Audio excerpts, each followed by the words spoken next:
I was just the surrogate. Nothing more. That's what we agreed. Then one night, she texted, "You're not done after delivery." I thought she was joking. She wasn't. And the way they said it. It didn't start like that. It never does. The first time Sarah Brown said anything about me carrying a baby for her, it sounded like something she didn't even expect to be possible anymore. We were sitting in a small coffee shop in Seattle, the kind with dim lights and too many plants by the windows. It was raining outside, steady and quiet, and she kept stirring her coffee long after the foam had already flattened. "I don't think it's going to happen for me," she said. Her voice wasn't dramatic. That's what made it worse. It was flat. Tired. I knew what she meant. I'd known for a while. She and her husband, Michael, had been trying for years. IVF rounds, doctor visits, all of it. Every time she talked about it before, there was always a next step. A new plan. Something to hold on to. But that day, there was nothing left in her voice. Then she gave this small, awkward laugh. "If I had a friend who'd carry for me," she said, "I'd owe them everything." And I don't know why I said it so fast. I'd do it. The words came out before I could think them through. She looked up at me immediately. Not surprised. Not emotional. Just focused. "What?" "I mean it," I said. I could do it. There was a pause. Not long, but long enough that I should have filled it with something else. A joke. A take-back. Anything. Instead, I just sat there. "Emily," she said carefully, "you don't have to say that." "I know. I'm not saying it because I feel bad. I'm saying it because I can. I don't have kids. My schedule's flexible. I'm healthy. I could do it." Even as I said it, I felt this strange mix of calm and something else I didn't question at the time. Purpose, maybe. Or just the need to be useful. She didn't respond right away. She just watched me. And that was the moment it shifted. Not into something emotional. Something real. "We'd have to talk about it properly," she said finally. "Yeah," I said. "Of course. Contracts. Doctors. Counseling." "I know." She nodded slowly, like she was already moving forward in her head. "I wouldn't want you to feel pressured." "I don't." Another pause. Then she said it again, softer this time. "I'd owe you everything." I remember smiling like that part didn't matter. That was the first mistake. After that, everything moved slower than you'd expect. No rushing. No dramatic decisions. Michael got involved a week later. We met at their house. Clean, quiet, everything in its place. He thanked me more times than I could count, but it always sounded measured. Like he was choosing the exact right words instead of just speaking. "This is incredibly generous," he said. "We want to do everything the right way." And we did. Lawyer meetings. Medical screenings. Counseling sessions. Rachel Young, the lawyer, sat across from all of us in a glass office downtown and walked through every line of the contract. "This is a gestational surrogacy agreement," she said. "The embryo is biologically theirs. You are not the legal parent at any stage." I nodded. "That also means," she continued, looking directly at me, "your responsibilities are clearly defined. You carry the pregnancy. You attend required medical care. After delivery, your obligations end." I remember that part clearly. After delivery, your obligations end. She said it slowly, like it mattered. "Any additional expectations beyond that would require separate agreement," she added. Michael nodded. "Of course." Sarah didn't say anything, but she was listening closely. Then came the counseling. Dr. Susan Wilson's office felt too calm. Soft lighting, quiet walls, the kind of place where people say things they don't say anywhere else. She asked me a lot of questions. "Why do you want to do this?" "Because I can help," I said. "That's not always enough," she replied gently. I remember shrugging a little. "It is for me." She watched me for a moment. "And how will you feel when the baby is born?" "It's not my baby," I said. "I'll be okay." She nodded, but not like she fully believed me. "You need to understand," she said, "boundaries are what make this work. Clear, respected boundaries." "I get that. And if those boundaries shift, you need to be prepared to say no." I said I would. At the time, that felt easy. Everything felt easy before it actually started. Once the medical process began, things got more structured. Appointments. Schedules. Check-ins. Dr. Linda Miller handled everything on the medical side. She was calm, efficient, didn't overstep. Exactly what you want in someone managing something this complicated. The embryo transfer worked on the first try. I remember lying there afterward, staring at the ceiling, thinking how strange it felt that something so life-changing could happen in such a quiet room. 2 weeks later, we got the confirmation. Positive. Sarah cried. Not loudly. Not dramatically. Just quietly, like something inside her finally let go. Michael hugged her, then shook my hand. "Thank you," he said again. And at that point, everything still felt right. The first trimester wasn't easy, but it was manageable. Nausea in the mornings, exhaustion that hit out of nowhere, small adjustments to my routine. Sarah came to almost every appointment. She'd sit close, ask questions, take notes sometimes. I didn't think much of it. She'd waited years for this. Of course she wanted to be involved. Michael came when he could. Work kept him busy, but when he showed up, he was attentive. Always polite. Always controlled. Around week 10, we heard the heartbeat. It was fast. Strong. Sarah covered her mouth and started crying again. That's our baby, she whispered. I remember smiling. Feeling something warm and distant at the same time. Like I was part of something important, but not inside it. And that was how it was supposed to feel. That was the agreement. That was the line. At least, in the beginning. The first time something felt off, I told myself I was overthinking it. By the time I realized I wasn't, it had already become normal. The second trimester was supposed to be the easy part. That's what everyone says. The nausea fades, energy comes back, everything settles into something manageable. And physically, it did. Emotionally, it shifted. At first, it was small things. Easy to ignore. Sarah started texting me more. Not just, how are you feeling, but specifics. What did you eat today? Did you sleep enough? Have you been walking? I didn't mind answering at first. It felt reasonable. She wasn't just any friend, she was the baby's mother. Of course she cared. So I'd reply casually. Yeah, I had oatmeal this morning. Got about 7 hours. Went for a short walk after work. She'd respond with little check marks sometimes. Or, good. It felt a little strange, but not enough to question. Then it became more frequent. If I didn't reply right away, she'd follow up. Hey, did you see my message? Just checking in. One night, I fell asleep early and woke up to 3 missed calls. I texted back immediately. Sorry, I knocked out early. She replied almost instantly. You can't just disappear like that. I stared at the message longer than I should have. Disappear? I typed back, I was just sleeping. A few seconds passed. Then, I just worry. And that was the pattern. Every time something felt a little too much, it came back to worry. And every time, I told myself the same thing. She's waited years for this. Of course she's anxious. So I adjusted. I checked my phone more. I responded faster. I explained things I normally wouldn't think to explain. It was easier than pushing back. Around week 18, things got more structured. She started asking for updates without asking. What's your schedule tomorrow? What time is your next appointment? Send me the details when you have them. It wasn't framed as a request. Just expect it. I remember sitting on my couch one evening, staring at a message from her that said, make sure you're not overworking. And something about the wording made my chest tighten. Not, how are you feeling about work? Not, are you okay? Just, make sure. I typed out a reply. Deleted it. Typed it again. Yeah, I've got it handled. She sent back a thumbs up. That should have been nothing. But it stayed with me longer than it should have. Kelly noticed before I said anything.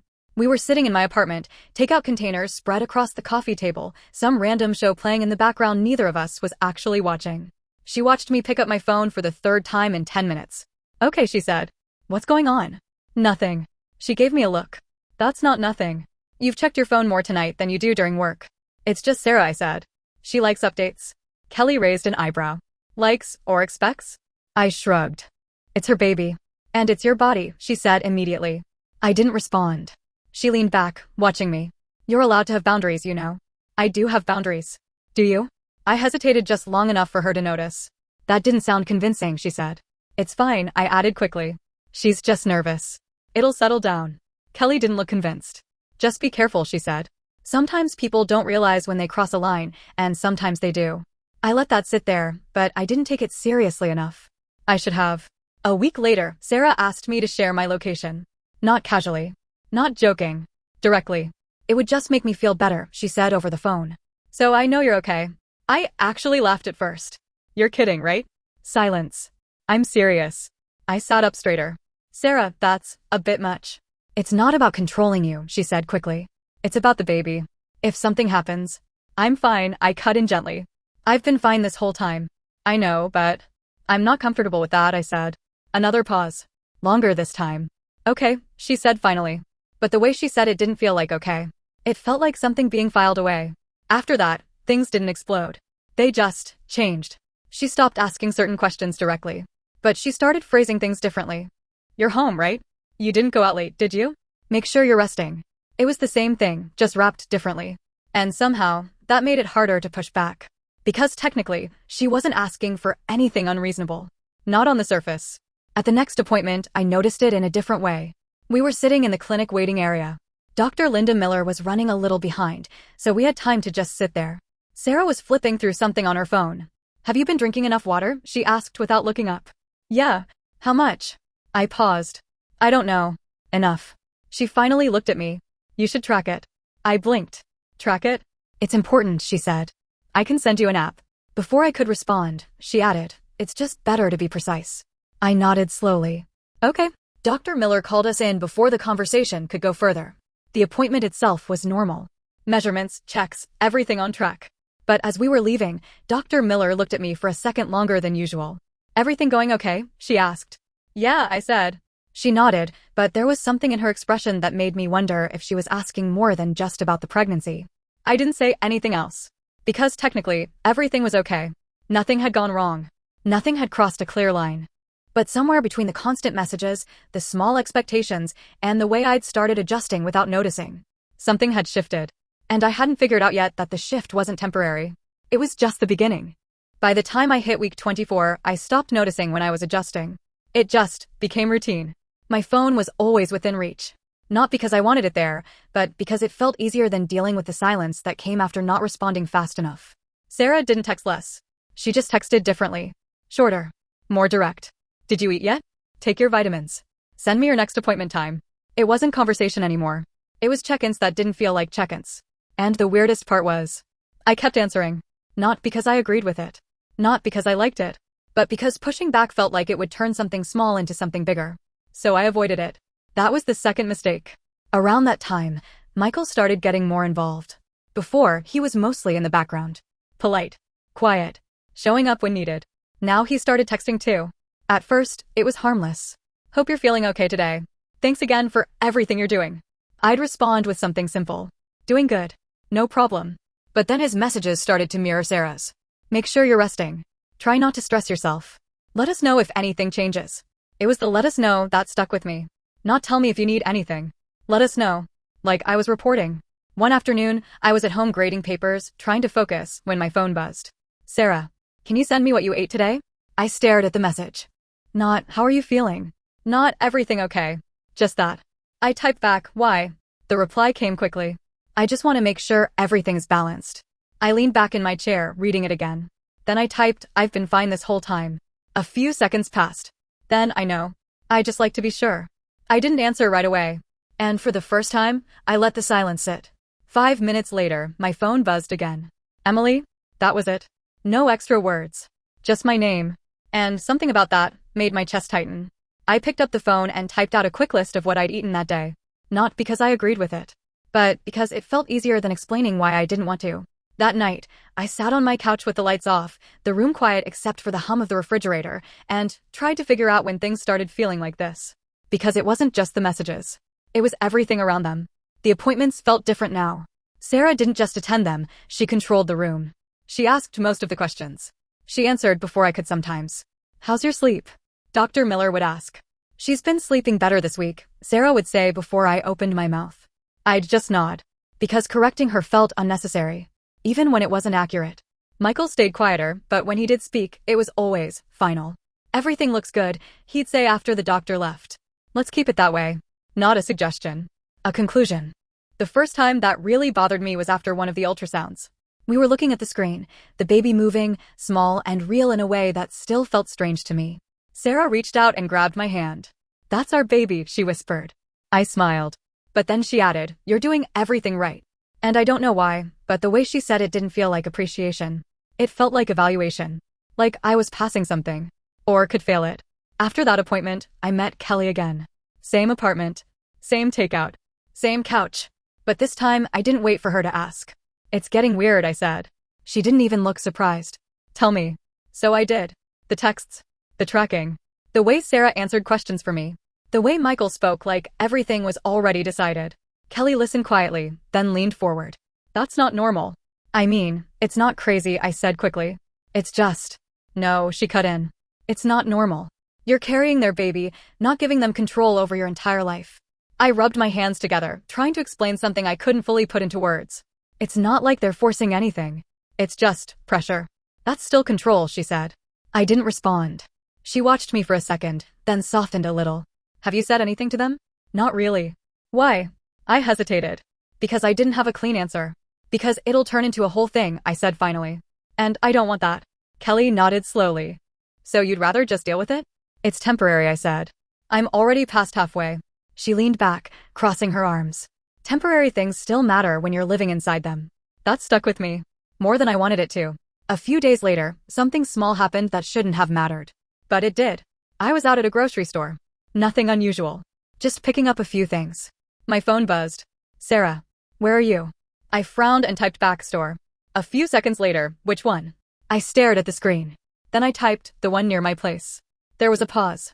Then, okay, that was it. But I stood there in the aisle longer than I needed to, holding my phone, feeling something I couldn't ignore anymore. Because that question wasn't about the baby. That question was about me. And for the first time, I didn't feel like a friend helping. I felt like something being monitored. By the time I got home, I couldn't shake the feeling. I sat on the edge of my bed, staring at the wall, replaying everything in my head. The messages. The tone. The way I'd slowly stopped pushing back. And somewhere in the middle of all that, I realized something I hadn't wanted to admit before. The boundaries we talked about in the beginning. They weren't disappearing. They were being replaced. Quietly. Slowly. And I had been letting it happen the entire time. By week 30, everything looked normal on paper. Healthy pregnancy. Stable vitals. Baby developing exactly on schedule. If you only looked at the medical side, you'd think everything was perfect. But outside of that, it didn't feel like mine anymore. Not my routine. Not my space. Not even my silence. I had started thinking about my phone before I even opened my eyes in the morning. Checking if Sarah had texted. If I'd missed something. If there was something I needed to explain. That wasn't something I noticed all at once. It just became part of the day. Around that time, Sarah stopped asking questions entirely. She started telling me things. Make sure you're in bed by 10. You shouldn't be out too long. Drink more water today. No, please. No, can you? Just statements. Michael was the same, just quieter about it. Everything is going well, he said one evening after an appointment. Let's not change anything. I nodded, even though something in me didn't want to, because technically, nothing was wrong. But it didn't feel right either. The tension built slowly, like something tightening that no one was acknowledging. Until week 31. That's when they asked to come over. Sarah texted me in the morning. We need to talk. In person. No emoji. No softness. Just that. I stared at the message longer than I should have. Then typed back, okay. They came over that evening. I cleaned my apartment before they arrived, even though there was no reason to. Straightened things that didn't need straightening. Wiped down counters that were already clean. I think part of me already knew something was off. When they walked in, it felt different immediately. No small talk. No usual, how are you feeling? Sarah sat down first, hands clasped together tight in her lap. Michael stood for a second, then sat beside her, leaning forward slightly, elbows on his knees. Neither of them looked comfortable. And that made me uncomfortable. I sat across from them. What's going on? I asked. They didn't answer right away. Sarah glanced at Michael. Michael looked back at her like he was waiting. Finally, she spoke. We need to ask you something. My stomach tightened a little. And you can say no, she added quickly. Which didn't make it better. I let out a small breath. Okay. She nodded, like she was preparing herself. Then she said it. We want you to pump. After the baby's born. I blinked. Pump. Breast milk, she clarified. For at least 6 months. The room went quiet. For a second, I thought I'd misunderstood. Then I looked at Michael. He didn't look surprised. He looked like he was waiting for my reaction. I turned back to Sarah. That wasn't part of the agreement. I know, she said quickly. But it's important. It's better for the baby. I'll already be what? I cut in. She hesitated. Connected, she said. That word didn't sit right. I leaned back slightly, trying to process what she was actually asking. You want me to keep providing after everything? It's just for a while, she said. 6 months. Maybe less. Michael finally spoke. We'd compensate you for your time, he said. Of course. I looked at him, then back at her. And that's when something shifted in me. Because it wasn't about the money. It wasn't even about the request itself. It was the way they were saying it. Like this was just the next step. Like it made sense. Like I was still part of the plan. I shook my head slightly. I need to think about that. Sarah's expression tightened. It's really important, she said. I said I'll think about it. She didn't respond. The silence stretched. Then Michael stood up. Take your time, he said. But we should decide soon. Should. Not can. Not if you want. Should. They left not long after that. No resolution. No real conversation. Just that. That night, I didn't sleep. I lay in bed staring at the ceiling, replaying everything over and over again. The contract. Rachel's voice in the law office. After delivery, your obligations end. Dr. Wilson's voice. If those boundaries shift, you need to be prepared to say no. And then Sarah's voice. You'll already be connected. It didn't feel like a request. It felt like the line had already moved. The next morning, I woke up with a message from Sarah. A long one. Paragraphs. Talking about the benefits of breast milk. The immune system. Bonding. Development. I just want to give our baby the best possible start, she wrote. I read it twice. Then a third time. And the more I read it, the more something in it felt off. Not what she was saying. How she was saying it. It didn't feel like she was asking. It felt like she was explaining why I should already agree. A few days later, she sent more. Links. Pumps. Storage systems. Schedules. No question marks. No, are you okay with this? Just information. Plans. That's when it hit me. This wasn't something they were considering. This was something they had already decided. And they were just waiting for me to catch up. I sat on my couch, phone in my hand, staring at the messages. My chest felt tight. Not because I didn't understand what they wanted, but because I finally understood something else. The finish line I thought I was working toward. It wasn't the same one they had in mind. And for the first time since this all started, I wasn't sure I was allowed to stop. I didn't answer right away. Not the first day. Not the second. I read Sarah's messages. The links. The schedules. The way everything was already mapped out, like my decision had already been made. And I just sat with it. Because for the first time since this started, I couldn't convince myself it was harmless. By day 3, she texted again. Emily? Just my name. Nothing else. That same tight feeling hit my chest again. I typed, I've been thinking about it. The typing bubble showed up almost instantly. Okay. I stared at the screen. Then I forced myself to type what I'd been avoiding. I'm not comfortable committing to that. The reply didn't come right away. 5 minutes. 10. 15. Then finally. I thought you cared about this baby. I felt that one. It landed somewhere deeper than I expected. I stared at the message, reading it again, like maybe I misunderstood. But I didn't. So I called her. She picked up on the second ring. Hi, I said. Silence for a second. Hi. Her voice was flat. I do care, I said immediately. You know I do. Then why wouldn't you do this, she asked. No hesitation. No softness. Just straight to it. Because it wasn't part of the agreement, I said, trying to keep my voice steady. And I need my body back after this, Sarah. It's just milk, she said. That made something in me snap a little. It's not just milk, I said. It's time. It's my body. It's everything continuing after I'm supposed to be done. You wouldn't even have to see us that much, she added quickly. You could just. That's not the point, I cut in. Silence. Then she said, quieter, I just don't understand why you're drawing the line here. I closed my eyes for a second. Because I didn't know how to explain something that felt so obvious to me and apparently invisible to her. Because there has to be a line, I said. That's how this works. You're already doing so much, she said.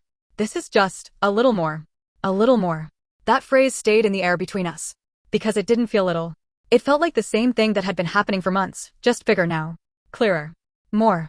I took a breath. I'm saying no, I said quietly. Another pause. Longer this time. Then. Okay. But again, it didn't feel like okay. We hung up after that. No argument. No resolution. Just distance. And that's exactly what came next. The shift was immediate. Sarah stopped texting as much. When she did, it was short. Appointment is at 10. Don't be late. No more check-ins. No more explanations. Michael didn't text at all. At the next appointment, everything felt colder. We sat in the waiting room without talking. No small conversation. No eye contact. When Dr. Miller asked how I was feeling, I answered myself this time. I'm good, I said. Sarah didn't interrupt. She just nodded. But she didn't look at me. The appointment ended quickly. On the way out, Michael finally spoke. We just want what's best, he said. I stopped walking for a second. I know. Then you understand, he added. I looked at him. And for the first time, I didn't know what he meant by that. I understand what we agreed to, I said. He didn't respond. He just kept walking. That was the last real conversation we had before everything else started closing in. After that, it became transactional. Schedules. Times. Updates. Nothing more. No warmth. No friendship. And that's when it really hit me. I wasn't losing something after the birth. I had already lost it. Kelly noticed immediately. You said no, didn't you? She asked the moment I sat down. Yeah. She studied my face. And? It's different now. She nodded slowly. Of course it is. I let out a breath, leaning back against the couch. I didn't think it would feel like this. Like what? Like I did something wrong. Kelly didn't hesitate. You didn't. It doesn't feel that simple.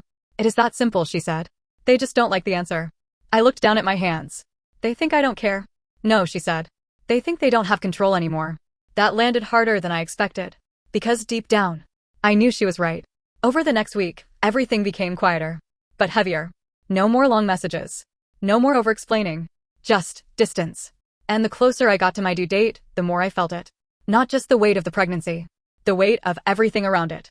Because now there was something unspoken between us. A line I had drawn, and a line they didn't want to exist. By week 36, my hospital bag was packed. Everything was ready. On paper, nothing had changed. The plan was still the same. Delivery. Transfer. Done. But emotionally, it felt completely different. I'd sit alone in my apartment at night, one hand resting on my stomach, feeling the baby move, and think about what came next. About the moment everything would end. Or, was supposed to. And the question kept coming back. Not about the baby. Not about the birth. But about them. Would they look at me the same way after? Or had that already changed for good? Because one thing was clear now. The agreement we made at the beginning wasn't the agreement they were holding on to anymore. And I was the only one still trying to keep it the same. The night it happened, it was quiet. No build-up. No warning. Just a sharp pressure that pulled me out of sleep and made me sit up before I even understood why. For a second, I just stayed there, breathing, waiting. Then it came again. Stronger. And I knew. I reached for my phone with shaky hands and texted Sarah. I think it's time. 3 dots appeared almost instantly. We're on our way. Of course they were. I grabbed my bag, moved through my apartment on autopilot, checking things I had already checked a dozen times before. Shoes. Phone. Wallet. Keys. Another contraction hit, and this one made me stop completely, gripping the edge of the counter until it passed. This was real now. No more waiting. No more thinking. Just happening. By the time they arrived, I was already by the door. Sarah walked in first, eyes wide, scanning me like she was trying to read everything at once. Okay, she said quickly. Okay. Michael was right behind her, already focused. Let's go. The drive to the hospital felt longer than it should have. No one talked much. Sarah kept glancing at me. Michael kept his eyes on the road. And I just sat there, breathing through each wave, feeling everything shift in a way I couldn't stop. At the hospital, everything moved fast. Nurses. Questions. Monitors. Jessica White introduced herself as she helped me into the room. You're doing great, she said, like she'd said it 100 times before. Maybe she had. Sarah stayed close. Closer than she had in weeks. Just breathe, she kept saying. You're okay. Her voice was softer now. Familiar. And for a second, it almost felt like before. Almost. Labor blurred time. Hours passed in pieces. Pain, rest, voices, silence. At some point, Dr. Linda Miller came in, calm as always, guiding everything forward. You're progressing well, she said. Not long now. Not long. That should have felt like relief. Instead, it made my chest tighten. Because not long didn't just mean the end of labor. It meant the end of everything. The final line. The one I had been holding onto this entire time. The contractions got stronger. Closer. Everything narrowed down to one thing. Push. Breathe. Push again. Voices around me. Hands steadying me. And then. A cry. Sharp. Immediate. Real. The room shifted instantly. That's your baby, someone said. I didn't even realize I had been holding my breath until it came rushing back. I turned my head just enough to see. Small. Wrapped. Moving. Alive. Sarah let out a sound I had never heard from her before. Not controlled. Not quiet. Raw. Oh my God, she whispered. Oh my God. Tears streamed down her face as they placed the baby into her arms. Michael stood beside her, one hand on her shoulder, his expression finally breaking through that calm, measured surface. For a moment, everything else faded. The tension. The distance. All of it. There was just that. That moment. And I felt something I hadn't expected. Not attachment. Not regret. Something quieter. Relief. Like I had reached the end of something I had promised to finish. Jessica glanced at me. You did it, she said gently. I nodded. Yeah, I whispered. I did. They moved the baby to Sarah, adjusting everything, making sure she was comfortable. She didn't look at me. Not right away. She was completely focused on the baby. And that was how it was supposed to be. That was the agreement. I leaned back into the bed, exhaustion settling in all at once. My body felt heavy. Empty. Done. A nurse came to check on me. Adjust things. Make sure I was okay. And I was. At least physically. After a while, Sarah finally looked up. Our eyes met for a second. There was something there. Not anger. Not gratitude either. Something complicated. Something unfinished. Thank you, she said. Her voice was quiet again. Controlled. I nodded. You're welcome. Michael gave me a small nod too. Thank you, he said. Simple. Direct. Just like always. No one mentioned anything else. Not the conversation. Not the request. Not the line that had been drawn between us. It was like it didn't exist in that room. And maybe, for that moment, it didn't. The rest of the night passed in pieces. Nurses coming in and out. Vitals checked. Paperwork. Voices low and steady. At some point, Sarah left the room with the baby. Michael followed. And, just like that, it was quiet. I was alone. I stared up at the ceiling, the same way I had months ago after the transfer. But everything felt different now. Then, something unexpected happened. My phone buzzed. I frowned, reaching for it slowly. A message from Sarah. I opened it. We need to talk about feeding. The sooner we figure it out, the better. I stared at the screen. For a second, I thought maybe I was reading it wrong. I wasn't. It was already starting. Not later. Not after recovery. Now. In the hospital. I felt something shift inside me. Not confusion. Not guilt. Something clearer. Stronger. Because suddenly, everything made sense in a way it hadn't before. The messages. The pressure. The way the line kept moving. It was never going to stop on its own. I locked my phone and set it down beside me. I didn't reply. For the first time since this began. I didn't feel unsure. I didn't feel guilty. I didn't feel like I needed to explain anything. I just felt done. And for the first time, that actually felt like something I was allowed to be. I didn't answer her message. Not that night. Not the next morning. And when she came back into the room later, holding the baby, she didn't bring it up again. But the way she looked at me, I knew this wasn't over. Because to her, I hadn't said no. I had just stopped saying yes. And I still don't know which one she'll remember more.